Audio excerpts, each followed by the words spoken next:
नमस्कार, दिव्याज किचन मराठीमध्ये मी दिव्या तुमच्या सर्वांचं अगदी मनापासून स्वागत करते। तर आज आपण करतोय साबुदाण्याचे न शिजवता झटपट असे होणारे पापड। तर हे पापड करायला खूप सोपे आहेत आणि कमी मेहनत लागते, तसे झटपट तयार होतात आणि खूप पातळ असे बनतात। अगदी तोंडामध्ये टाकताच विरघळणारे असे हे पापड बनतात। वाळवणीच्या रेसिपीमध्ये ही सर्वात सोपी रेसिपी आहे। चला तर मग आता रेसिपी बनवायला सुरुवात करूयात।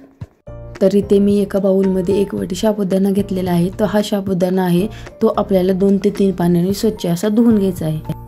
तर आता या साबुदाण्यामध्ये आपण साबुदाणा बुडेल इतपत पाणी घालून ठेवूयात। तसेच हा जो साबुदाणा आहे तो आपल्याला सकाळीच भिजवायचा आहे। कमीत कमी 8 ते 9 तास हा साबुदाणा भिजला गेला पाहिजे, म्हणजे संध्याकाळपर्यंत हा साबुदाणा आपला छान असा भिजला जाईल। आता इथे 8 ते 9 तासानंतर आपला साबुदाणा छान असा भिजला गेलेला आहे। तर तुम्ही इथे बघू शकता की माझा साबुदाणा किती छान असा भिजला गेलेला आहे। आणि तर आता इथे मी ज्या वाटीने साबुदाणा घेतला होता त्याच वाटीने आपल्याला इथे 1 वाटी साबुदाण्यासाठी आपल्याला 7 वाटी पाणी घ्यायचं आहे। तर आता इथे मी 7 वाटी पाणी घेतलेलं आहे। जर तुम्हाला ग्लासच्या मापाने घ्यायचं असेल तर तुम्ही ग्लासच्या मापाने पण साबुदाणा घेऊ शकता। तेव्हा पण आपल्याला 7 ग्लास पाणीच घ्यायचं आहे 1 ग्लास साबुदाण्यासाठी। तर आता हे जे आपण मोजून घेतलेले पाणी आहे, तर आता हे जे पाणी आहे आपल्याला गॅसवरती उकळण्यासाठी ठेवून द्यायचे आहे।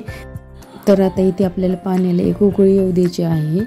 तर आता इथे आपल्या पाण्याला छान अशी उकळी आलेली आहे। तर आता इथे मी गॅस बंद केलेला आहे। तर हे जे पाणी आहे मी खाली काढून घेतलेलं आहे आणि ह्या पाण्यामध्ये आपल्याला जो भिजवलेला साबुदाणा होता, तर हा सर्व साबुदाणा आपल्याला थोडं थोडं करून घालायचा आहे।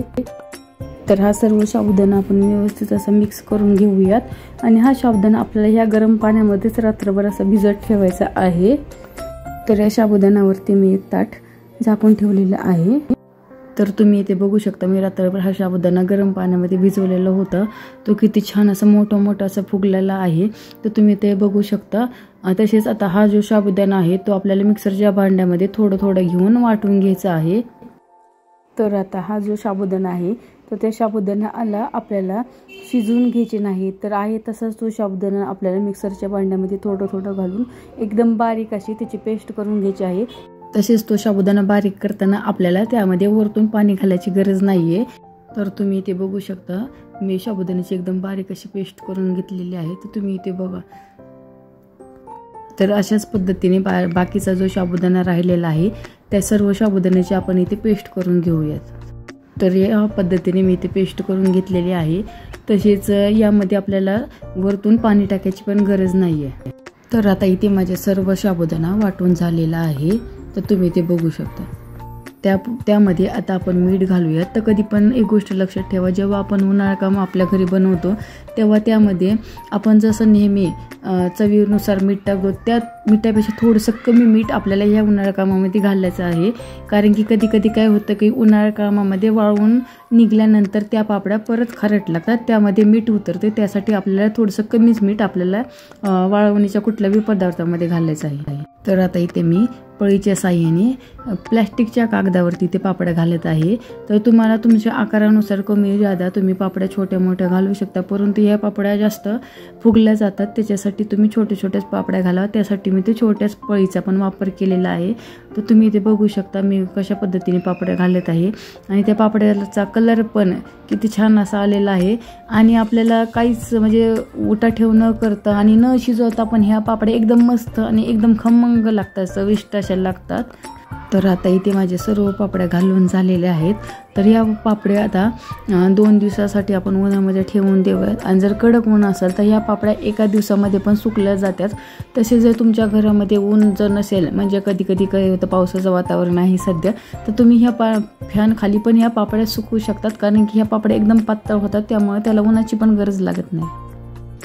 तर 2 दिवसानंतर ह्या माझ्या पापड्या तुम्ही बघू शकता किती छान आणि एकदम कलर एकदम व्हाईट आलेला आहे आणि एकदम पातळ असे झालेले आहेत। तुम्ही स्वतः बघू शकता किती छान अशा पापड्या तयार झालेल्या आहेत आणि या पापड्या करायला अजिबात उठाठेव करावी लागत नाही। चला तर मग आता ह्या पापड्या ज्या आहेत त्या आपण तळून घेऊयात। तर आता इथे मी कढईमध्ये तेल तापण्यासाठी ठेवलेलं आहे। तर आता इथे तेल तापलेलं आहे, त्यामध्ये आता आपण ही पापडी सोडूया. तर तुम्ही इथे बघू शकता, तर माझी पापडी किती छोटी होती आणि ती दुप्पट तिप्पट काय चौपट अशी फुललेली आहे आणि एकदम पातळ अशी ही पापडी तयार झालेली आहे. तुम्हाला मी दाखवते. आणि किती एकदम छान आणि एकदम कलर पण एकदम पांढरा शुभ्र आलेला आहे. तर अजून एक पापडी मी इथे तुम्हाला तळून दाखवत आहे. तर ही पण पापडी बघा किती दुप्पट तिप्पट पटीने फुगलेली आहे आणि किती छान अशी तयार झालेली आहे. चला तर आपण बघूया तर ह्या पापड्या ज्या आहेत त्या आपल्याला कुरकुरीत अशा झाल्या आहेत का ते. तर तुम्ही इथे बघू शकता माझी पापडी किती छान अशी तयार झालेली आहे आणि एकदम पातळ कागदासारखी तयार झालेली आहे आणि खाताच एकदम लगेच विरघळणारी अशी ही पापडी तयार झालेली आहे. आणि ही जी पापडी आहे ही सर्वात सोपी अशी पद्धत आहे, म्हणजे सर्वात सोपी पद्धत आहे. तर तुम्ही इथे बघा माझी पापडी किती छान आणि खुसखुशीत अशी तयार झालेली आहे. आणि जर तुम्हाला माझा हा व्हिडिओ आवडला असेल तर प्लीज नक्की लाईक करा, शेअर करा आणि सबस्क्राईब करा. आणि माझा व्हिडिओ पाहिल्याबद्दल सर्वांचे मनापासून आभार. धन्यवाद.